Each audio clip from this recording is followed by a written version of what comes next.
Hi, I'm Kate Tompkins, and I have a question for you. Do you ever find yourself avoiding taking on female clients or patients or parishioners or employees who are stuck in abusive relationships because you're not sure how to respond? Or maybe you're feeling kind of frustrated because you've worked with a woman over a few weeks or a few months and she returns to her abusive relationship anyway, sometimes even a very dangerous, violent relationship. Kind of makes you feel like your help wasn't maybe that effective, perhaps. Or perhaps you just don't get why so many women return to or stay in abusive relationships in spite of what you think that she ought to do for her own good or what she should do or what's right. Trying to deal with having a woman who is stuck in an abusive relationship sitting across from you can be an extremely stressful situation for a helper. And I would like in this set of 3 free training videos, to begin to explain what you can do as a helper that will be useful, that will help a woman learn to transform her life. These videos will give you a few hints that you can use and start you down the path of feeling confident that you can be effective to help a woman stay safe and to make big changes in her life for the sake of her own safety and that of her children. So imagine for a moment that there's a woman sitting across from you in your office right now. Maybe she's sporting a few bruises on her face. And imagine feeling confident that you know what to do, regardless of what her situation is. Imagine feeling confident that you know how to respond and to be effective in a variety of situations. Imagine that you know how to coach her or to teach her to recognize when it's time to leave the relationship for her own safety and how to do that in a safe way. And imagine knowing how to help a woman create a brand new, safe, abuse-free, wonderful, exciting new life. It is possible, and you as a helper have a big role to play in that transformation. I'm a therapist in Nova Scotia. I've been a therapist for 50 years, and I've been an adult educator for 30 years. And in that time, I've worked with many women who are in abusive relationships, and I've taught many courses. I've developed and taught many courses.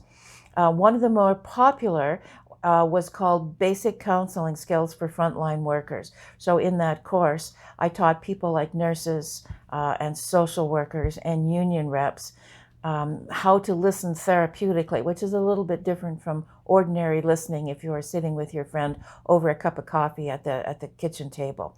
Therapeutic listening has a few other elements that a helper needs to keep in mind. I've also taught volunteers and staff of crisis shelters and shelters for women who are being abused. And I've helped local women's groups and community groups set up and establish not only peer counseling groups, but also to establish safe shelters in their own communities. Now, I first became interested in what happens in abusive relationships when I found myself in the middle of one myself. And I'm one of the strongest women I know. I certainly was at that time anyway. And yet it could happen to me. If it could happen to me, it can happen to anybody. So I began to learn the pieces that had not fallen into place for me in my life. And one of the places I learned the most is called Havens on Gabriola Island.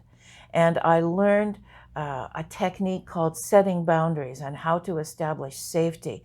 And I took those skills and developed around them a whole system which I now use to help women and to teach people who are helpers who are working with women to effectively coach women who are stuck in abusive relationships. Now, I wish that as a young counselor, I'd known more about this, because I didn't.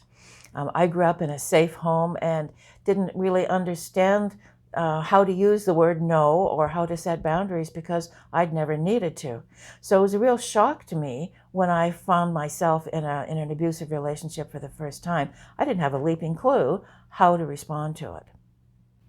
And even when Later, in my own counseling practice, I began to encounter women who are in abusive relationships. I found it was very difficult to actually be useful. It was very difficult to actually help a woman make changes to her life that were going to be impactful. And I began to realize that there were some skills involved that I needed to learn, skills that were not ones that I had been given in my initial training. Now, recently, at this time that I'm recording this video, we're just going into the second wave of coronavirus, the COVID-19 infections in Canada. And as most of you are probably aware, domestic violence has increased, violence against women has increased, murders have increased.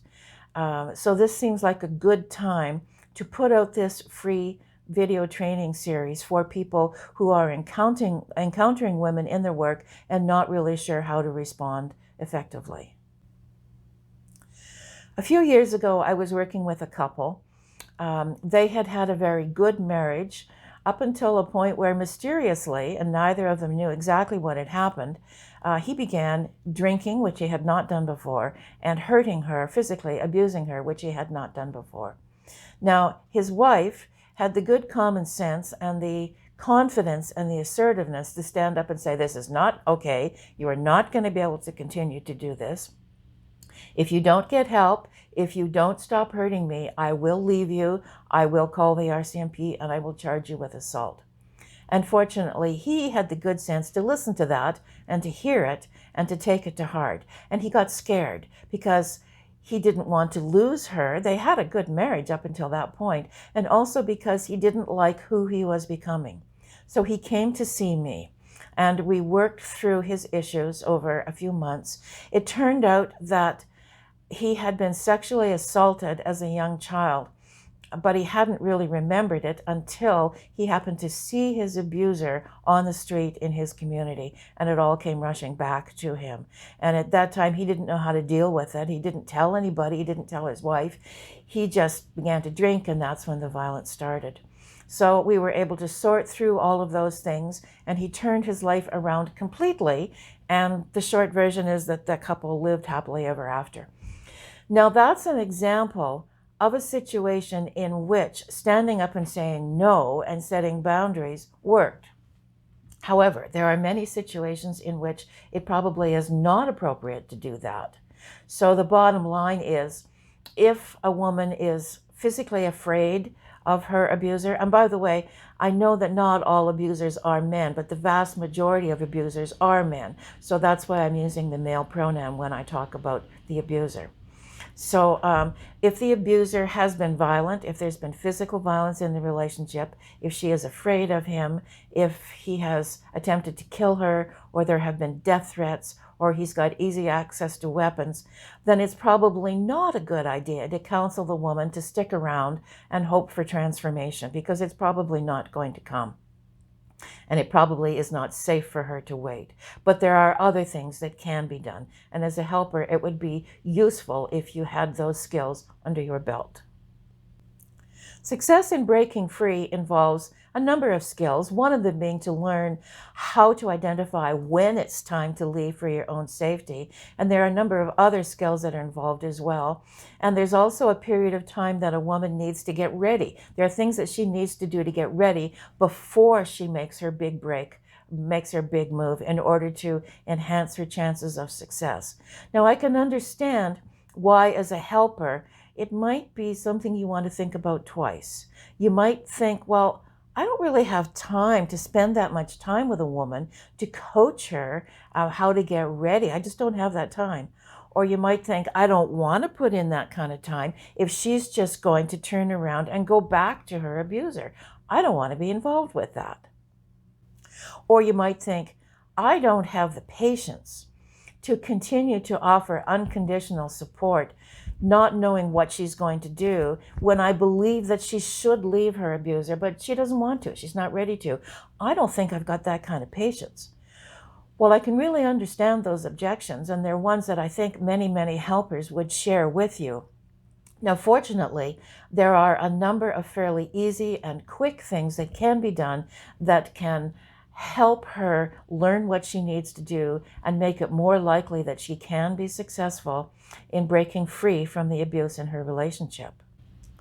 One of the things that you as a helper will need to think about in some depth and accept is the fact that many women, most women perhaps, do not leave the first time they leave. They do not stay gone. They return to the relationship. And there are many, many reasons why a woman might choose to stay in her relationship. One of those reasons is that often when a woman gets the confidence to open up to somebody and goes to talk to a helper, unfortunately, what often happens is that that helper isn't really comfortable with the situation or doesn't know how to respond appropriately. And she ends up feeling, defeated. She ends up feeling, well, I wasn't understood. I wasn't heard. This helper, they didn't get me. I guess there's no help for me. I guess I'm going to be stuck here for the rest of my life. I might as well give up. Well, it does not have to be that way. One of the important things as a helper that it would be a good idea for you to understand is the concept of trauma bonding. So literally, a woman can become addicted both to her abuser and to the abuse. It's a rather nefarious thing that happens in our brains, but for some women, that's what happens. They become addicted because they learned a little bit about how to control the situation and they feel safer being in the relationship where they know they've got a little bit of control than being outside of it. And understanding how that works is very important for a helper. So just Google trauma bonding. And if you can't find anything, just make a comment in the space below this video, and I will get back to you with some references that you can check out. Something else you might think is, well, I don't really have all the skills here, and I don't really know where to send her for more appropriate help. So I'll just say quickly, the most appropriate sources of help are usually a women's shelter or a women's advocacy program of some description. And there's usually something in most regions. So it would be a good idea if you are a helper and you do have women that you work with, or you think you might be working with women in the future who are experiencing abuse.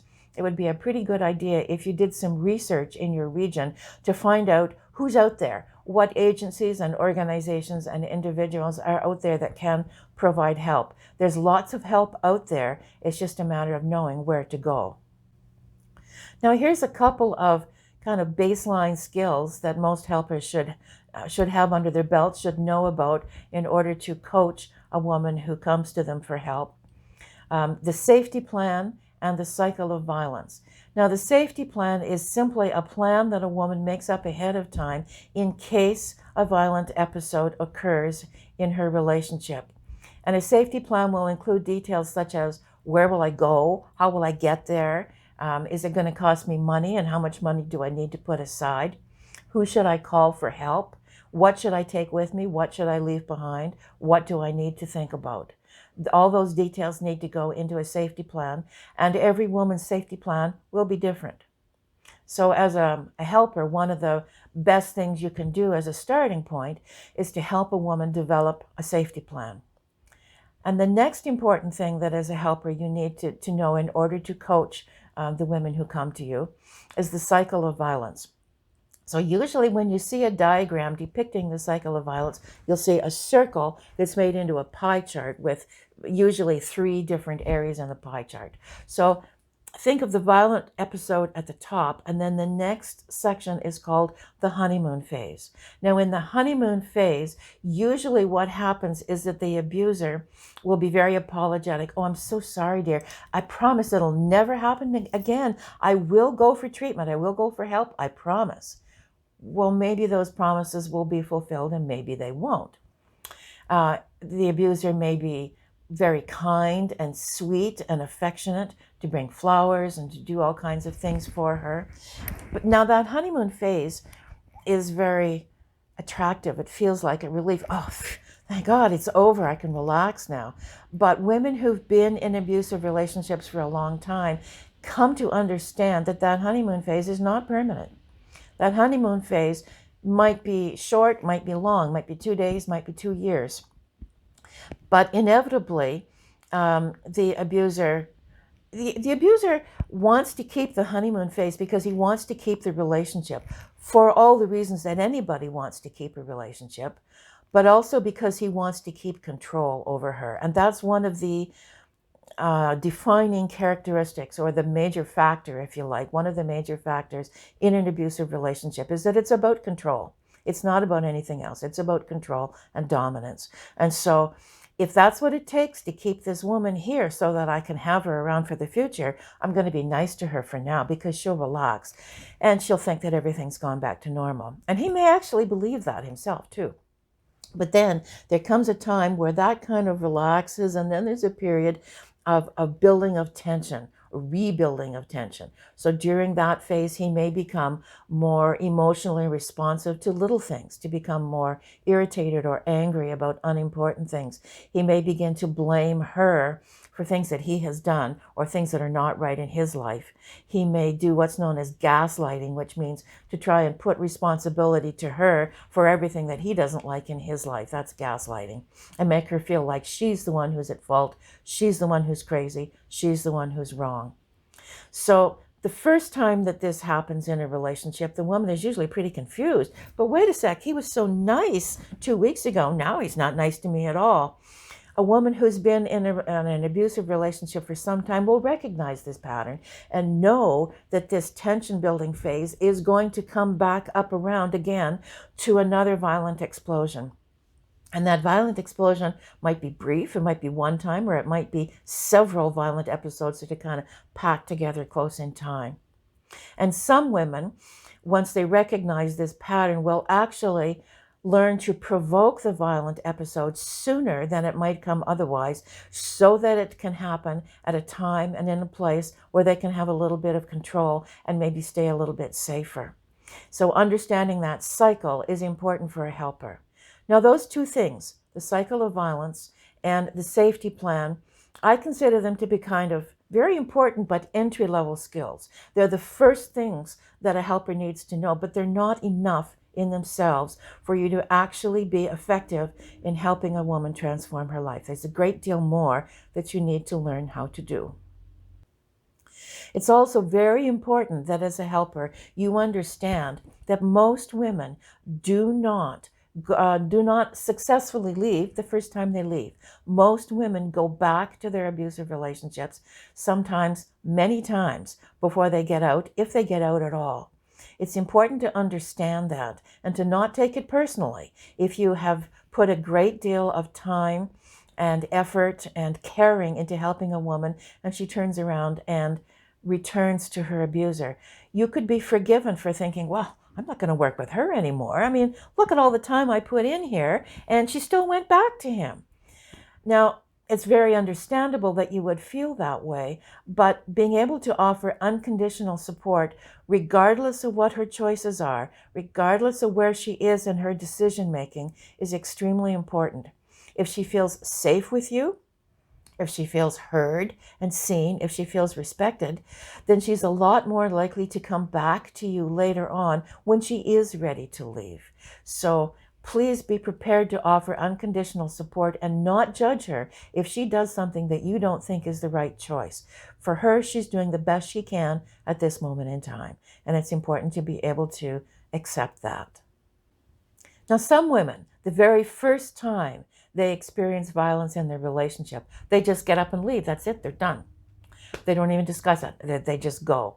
Now, those are women who have the confidence and the assertiveness to be able to stand up for themselves, and the knowledge to know that how they're being treated is not right and that they don't need to be treated that way.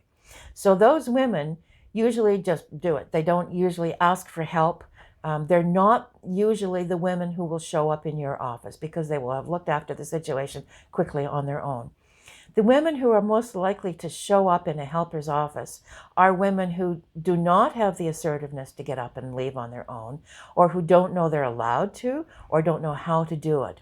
So the women that you are most likely to actually work with are the women who are most likely to return to a violent relationship. And it's important to understand the reasons and the factors behind that. There are many, many reasons. some that come from within the woman herself, some that come from society.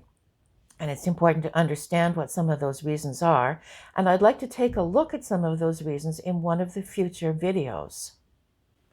In the next video, I would like to take a look at the concept of setting boundaries, which is a skill that can be very effective in a relationship, to transform a relationship under certain circumstances. It's not always appropriate to use that skill, but one of the things that as a helper you should probably know is how to help a woman decide whether or not it's appropriate to try that, and if it's not, what she can do instead, and how to coach her how to be effective in setting boundaries.